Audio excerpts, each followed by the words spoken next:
നമസ്കാരം. മണികണ്ഠൻ മണപ്പാടമാണ്. ഇതാണ് electric wheel ഉപയോഗിച്ച് കളിമൺ പാത്രം നിർമ്മാണം കേട്ടോ.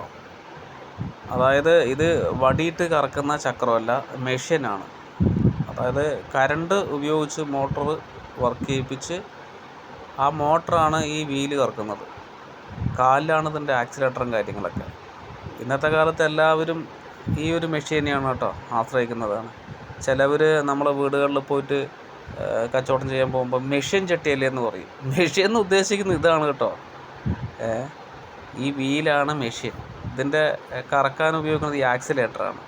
കാലിൽ ചെറുതായിട്ടൊന്ന് അമർത്തി കഴിഞ്ഞാൽ ഈ മോട്ടർ അടിയിലുള്ള വീലിൽ തട്ടി ആ ബുഷ് ഒരഞ്ഞ് അത് കറങ്ങും. അതാണ് മെഷീൻ എന്ന് ഉദ്ദേശിക്കുന്നത്. അല്ലാതെ ഇത് വേറെ രീതിയിൽ ഉണ്ടാക്കുന്നതല്ല. പിന്നെ ഡൈ ഇറങ്ങിയിട്ടുണ്ട് കേട്ടോ, ചട്ടി ഇപ്പോൾ നിർമ്മിക്കാനായിട്ട്. അതിൻ്റെ വീഡിയോ നമുക്ക് വഴിയേ ചെയ്യാം. ഡൈ ഉപയോഗിച്ച് ചട്ടി പണിയുന്നത്. പക്ഷെ അത് ഇത്രയ്ക്ക് സ്ട്രോങ് ഉണ്ടാവില്ല. ചട്ടി നല്ല വൃത്തിയൊക്കെ ഉണ്ടാവും. ചട്ടി പെട്ടെന്ന് ക്രാക്ക് വരാൻ ചാൻസ് ഉണ്ട്. മൂട് ഈ ചക്രത്തിൽ പണിയേണ്ട ആളുടെ പേര് വാസു എന്നാണ്. നമ്മുടെ അളിയനാണ്.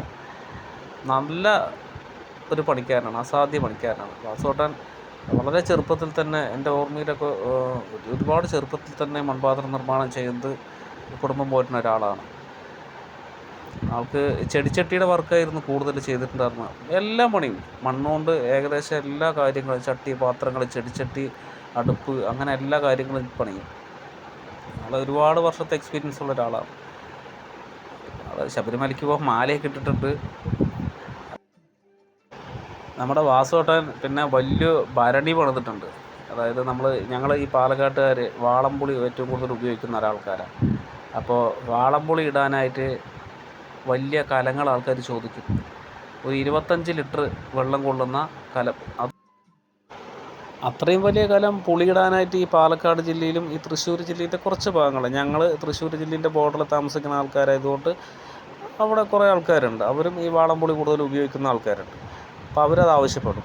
അപ്പോൾ അത് പണിത് അവിടെ 2-3 വെച്ചിട്ടുണ്ട്. അപ്പോൾ ആൾ എന്നോട് പറഞ്ഞു, എടാ അതൊന്ന് വീഡിയോ എടുത്ത് ഒന്ന് ഇട് എന്ന് പറഞ്ഞു. കാരണം അത്രയും റിസ്ക്കാണ് ആ പണി ചെയ്യാൻ. വലിയ കല്ലുണ്ട്, 25 ലിറ്ററിൻ്റെ. അത് പണിത് അത് കൊട്ടി അത് വൃത്തിയാക്കി ചൂളക്കി വെച്ചിട്ട് ചെറിയ ഡാമേജ് ഉണ്ട്. ആ ഡാമേജുള്ള ചട്ടിയാണ് അവിടെ വെച്ചിട്ടുണ്ടായിരുന്നത്. അപ്പോൾ അത് ഞാൻ ഒന്ന് കാണിച്ചു തരാം കേട്ടോ നിങ്ങൾക്ക്. അതാണ് ആ ചട്ടി. അപ്പോൾ അത് കുറച്ച് പൈസയാവും കേട്ടോ. കാരണം അത് റിസ്ക് ഉണ്ട് പണിയാൻ. അത് അത്യാവശ്യം വെള്ളമൊഴിച്ച് വെക്കാനും പറ്റും. നമ്മുടെ വീടുകളിലൊക്കെ വെള്ളമൊഴിച്ച്, പണ്ടുള്ള ആൾക്കാരൊക്കെ ഇതിനെ മങ്ങലി എന്നാണ് പറയുക തൃശ്ശൂർ ഭാഗങ്ങളിലൊക്കെ. ഇന്നത്തെ കാലത്തൊന്നും കൂടുതൽ ഇത്രയും വലുതൊന്നും ആവശ്യപ്പെടുന്നില്ല. ഒരു ഏറെക്കൂടി ഒരു 10 ലിറ്ററിൻ്റെ കൂജകൾ ആവശ്യപ്പെടുന്നുണ്ട്. ഇപ്പോൾ ആ മോഡലൊന്നും ഇപ്പോൾ വെള്ളമൊഴിച്ച് വെക്കാൻ ആരും താല്പര്യപ്പെടുന്നില്ല. ഇപ്പോൾ ഫിൽറ്റർ കൂജകളാണ് എല്ലാവർക്കും ആവശ്യം. ഫിൽറ്റർ, ജഗ്ഗുകൾ, അങ്ങനെയുള്ള കാര്യങ്ങളൊക്കെയാണ്. അപ്പോൾ ആ ജഗ്ഗും കാര്യങ്ങളൊക്കെ പണിയുന്നൊരു വീഡിയോ നമുക്ക് വഴിയെ ചെയ്യാം. അപ്പോൾ വീഡിയോ ഇഷ്ടപ്പെട്ട് കഴിഞ്ഞാൽ ലൈക്ക് ചെയ്യുക, ഷെയർ ചെയ്യുക, നിങ്ങളുടെ വിലയേറിയ അഭിപ്രായങ്ങൾ അറിയിക്കുക. വലിയ വലിയ വ്ളോഗർമാർ സംസാരിക്കുന്ന പോലെയൊന്നും എനിക്ക് സംസാരിക്കാൻ അറിയില്ല കേട്ടോ. എനിക്കാവുന്ന രീതിയിൽ എൻ്റേതായിട്ടുള്ള ശൈലിയിലാണ് ഞാൻ നിങ്ങൾക്ക് മുന്നിൽ അവതരിപ്പിക്കുന്നത്. എന്തെങ്കിലുമൊക്കെ ചെറിയ ചെറിയ പോരായ്മകളുണ്ടെങ്കിൽ നിങ്ങൾ ക്ഷമിക്കുക. ഈ വീഡിയോസ് മാത്രം കാണുക, വിലയേറിയ അഭിപ്രായങ്ങൾ അറിയിക്കുക. നന്ദി.